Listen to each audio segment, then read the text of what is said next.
आप सभी को फिर DK Singh commerce YouTube channel पे स्वागत है। प्रीवियस क्लास में मैंने आपको कॉस्ट के बारे में क्वेश्चन सॉल्यूशन करके दिखा दिया था। आज मैं जो बताऊंगा उसका सॉल्यूशन भी सिंपल कॉस्ट बुक का सॉल्यूशन करके दिखा दिया था, जो समझ में भी आ गया होगा आप लोग को। आज मैं जो बताऊंगा उसमें वेरी इंपॉर्टेंट टॉपिक्स है ना।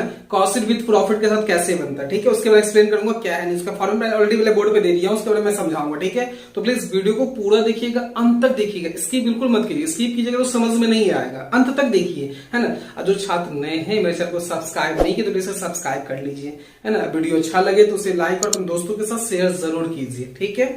तो मैं शुरू कर रहा हूं, है ना। आपको आसानी से समझाने का मैं प्रयत्न करूंगा, कोशिश करूंगा आपको समझ में आ जाए, ठीक है। तो मैं कुछ बता रहा हूं, इससे पहले मैंने आपको बता दिया था कि सिंपल कॉस्ट कैसे बनता है, आपको समझ में भी आ गया होगा, ठीक है। तो मैं अब आज कॉस्ट विद प्रॉफिट, पहले था आपको मैंने बताया था कि कॉस्ट विद प्रॉफिट है, आउटपुट कितना आपको लेना है, इन यूनिट कितना है। इसको देखिए, इसमें थोड़ा सा जगह नहीं था, मतलब छोटा, तो इधर मैंने थोड़ा सा और दे दिया साइड में, ठीक। सबसे पहले cost of raw material consume मैंने आपको निकालने आप सिखाया भी था, cost of raw material consume कैसे निकालते हैं। कॉस्ट ऑफ कंज्यूम में मैंने आपको प्रीवियस क्लास में मैंने बताया था कि सबसे देखिए opening stock of raw material कितना है, ठीक।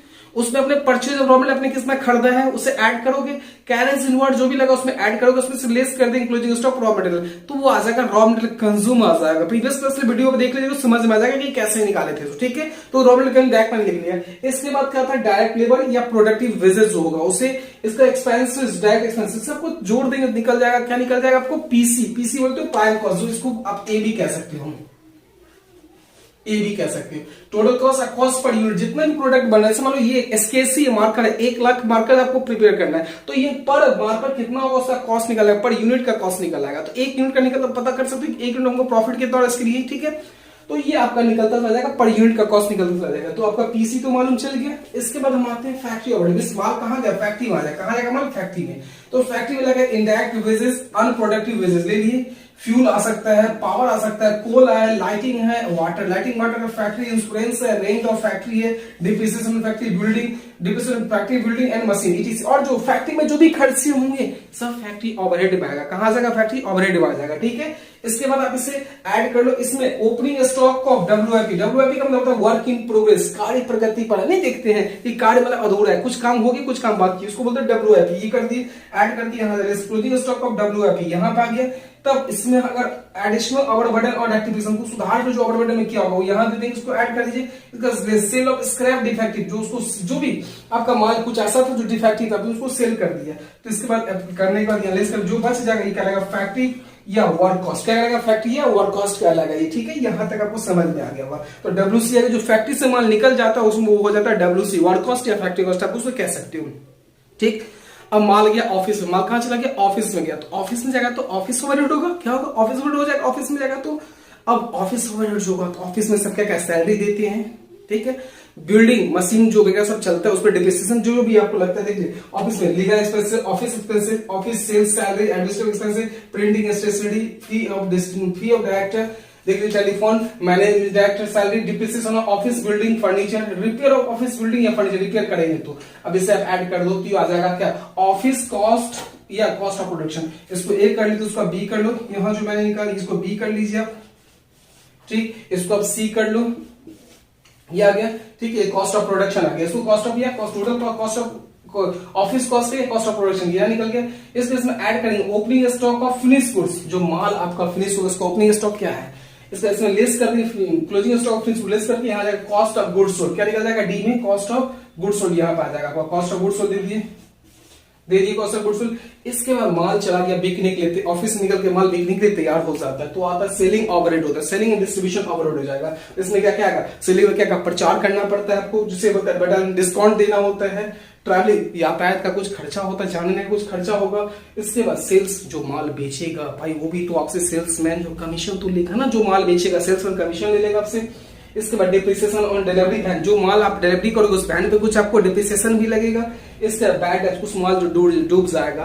वेयरिंग हाउस जो रेंट लगता है, जो माल जहां रहेगा उसका वेयरिंग हाउस रेंट लगेगा। इस पर जो आ जाएगा याद आएगा कॉस्ट ऑफ सेल्स, ये हो जाएगा ई हो जाएगा, क्या हो जाएगा, ई हो जाएगा, ठीक। इसके बाद प्रॉफिट, क्या हो जाएगा, प्रॉफिट, क्या हो जाएगा, प्रॉफिट सर्टेन परसेंट और टोटल कॉस्ट, जो भी परसेंटेज प्रॉफिट होगा उसको सर्टेन कॉस्ट निकाल लेंगे। अब उसके बाद क्या निकल जाएगा, सेलिंग प्राइस निकल जाएगा। क्या निकल जाएगा, सेलिंग प्राइस। तो देखिए यही वो प्रॉफिट कितना लेना था, यहाँ देखिए प्रॉफिट आया, जितना भी माल आपका बना, जैसे मैंने आपको एग्जांपल दिया स्केच बनाने का ही, अब यहां तक स्केच बनाने में क्या कॉस्ट पड़ा मेरे को, कितना इसको बेचना चाहिए। अब मान लीजिए इसका कीमत 100 रुपया है, कॉस्ट ऑफ सेल्स मेरे को मालूम है 100 रुपीज है। अब मैं इसको कितना में सेल करूं तो मुझे प्रॉफिट होगा, इसके बीच में डिफरेंस होगा, प्रॉफिट कहलाएगा कितना, 100 है तो 110 के लिए 10 रुपीज प्रॉफिट हो जाएगा। तो यही कॉस्ट शीट था विद प्रॉफिट के साथ। किसके साथ था, प्रॉफिट के साथ। अब इस पर एक नोट कर लो, मैं फिर से एक बार एक्सप्लेन करके समझा देता हूं, ठीक है, नोट कर लीजिए।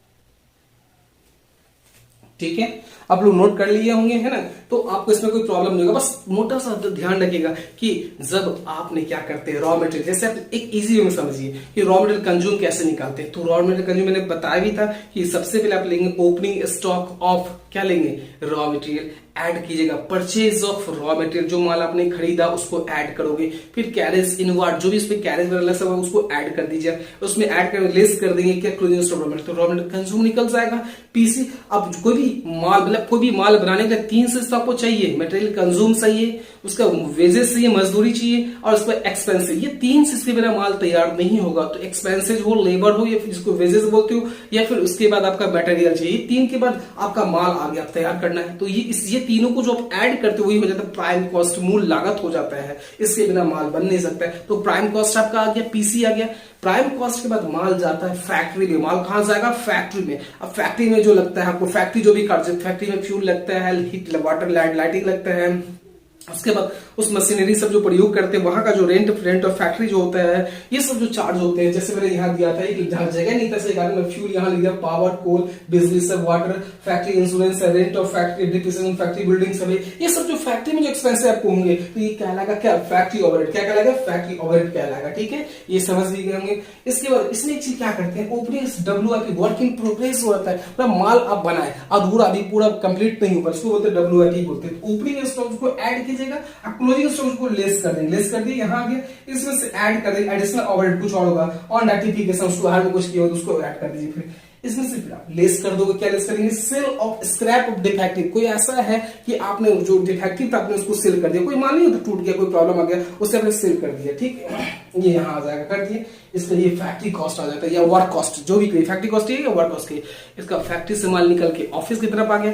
ऑफिस में होता है ऑफिस ओवरहेड। क्या होता है, ऑफिस ओवरहेड। ऑफिस में जैसे आप यहाँ देख लीजिए, लीगल एक्सपेंसेस है, कानूनी हुए, ऑफिस एक्सपेंसेस, ऑफिस का जो खर्चा होगा, ऑफिस सेल्स, सैलरी, जो ऑफिस में जो स्टाफ वर्क करेंगे आप उसको वेतन दोगी ना, तो वो ऑफिस सैलरी हो जाएगा। इसको administrative expenses, printing and stationery हो जाएगा। फी ऑफ डायरेक्टर हो जाएगा। टेलीफोन एंड टेलीग्राम हो जाएगा। मैनेजिंग डायरेक्टर सैलरी, जो डायरेक्टर होगा वहां का MD जो होते हैं उनका सैलरी क्या है। डिप्रिसिएशन ऑफिस बिल्डिंग या फर्नीचर, इसका रिपेयर टू ऑफिस बिल्डिंग या फर्नीचर, जो रिपेयर करवाओगे आप उस पे लग जाएगा। इसके बाद से आप ऐड कर दो, निकल जाएगा ऑफिस कॉस्ट या कॉस्ट ऑफ प्रोडक्शन, ये आ गया। इसके बाद ऐड इसमें कर दीजिए opening stock of finish goods, less closing of finish, इसी दोनों का ऐड करेंगे, ये कर तो निकल जाएगा कॉस्ट ऑफ गुड्स सोल्ड आएगा, कॉस्ट ऑफ गुड्स सोल्ड। ठीक, अब इसमें आप ऐड करोगे सेलिंग ओवरहेड। क्या ऐड करेंगे, जो माल अब बेचने के लिए तैयार हो गया, माल बिकेगा तो भाई आपको बेचने के क्रम में कुछ ना कुछ तो एक्सपेंसेस होगा ही होगा। सेलिंग एक्सपेंसेस होता है, सेल्समैन कमीशन होता है, डिलीवरी वैन से माल पहुंच पर डिप्रिसिएशन लगेगा, तो ये सब। तो सेल में क्या प्रचार करना होगा, डिस्काउंट देना होगा आपको। ठीक है, ट्रैवलिंग एक्सपेंसिव लगेगा, salesman commission, depreciation, delivery van, bad एप, कुछ माल डूब भी जाएगा, वेयरिंग हाउस रेंट लगेगा, ये सब जो ऐड करो तो कॉस्ट ऑफ सेल्स आ जाएगा। ठीक है, अब आपको माल की लागत पता चल गया है। इसके बाद आप कितना में सेल्स करो वो दे देंगे, इस दोनों से जो माइनस करेंगे आ जाएगा परसेंटेज ऑफ प्रॉफिट। अब ये कभी कभी क्या रहता है क्वेश्चन में कि आप कॉस्ट ऑफ सेल्स का इतना % प्रॉफिट लीजिए, जैसे मान लीजिए 100 उसका 10% लीजिए, तो इसमें 10 रुपीज प्रॉफिट हो जाएगा, तो यहाँ डाल देंगे, ये ध्यान रखिएगा। तो जितना ये सर्टेन मींस क्या हो गया, एक सर्टेन परसेंटेज दे देगा आपको, इतना परसेंटेज लेना है, सेल्स पे लीजिए या फिर कॉस्ट लीजिए। तो मैं ऐसा क्वेश्चन लेके दिखाऊंगा तो आपको समझ में आएगा, तो ये भी समझ में आपको आएगा। कॉस्ट शीट विद प्रॉफिट, अब मैं बताऊंगा cost sheet with statement of profit के साथ मैं आपको एक्सप्लेन करूंगा, उसका भी फॉर्मूला दिखलाऊंगा, बट उस पर कंपैरेटिव कॉस्ट का मैं बताऊंगा। ठीक है, तो ये आप लोग अच्छा सा समझ जाओगे, तो इसको नोट कर लीजिए और प्रैक्टिस कीजिए, जिससे आपको क्वेश्चन सॉल्यूशन में प्रॉब्लम क्रिएट कभी भी नहीं होगा। ओके है, बस आज के इतना ही। जो छात्र मेरा इसका भी पिक लेना चाहते उसको टेलीग्राम पे भी मिल जाएगा, उसको ध्यान दीजिएगा, है ना, और प्रॉब्लम कभी नहीं होगा। ठीक है, तो आज के लिए बस इतना ही। Okay, thank you.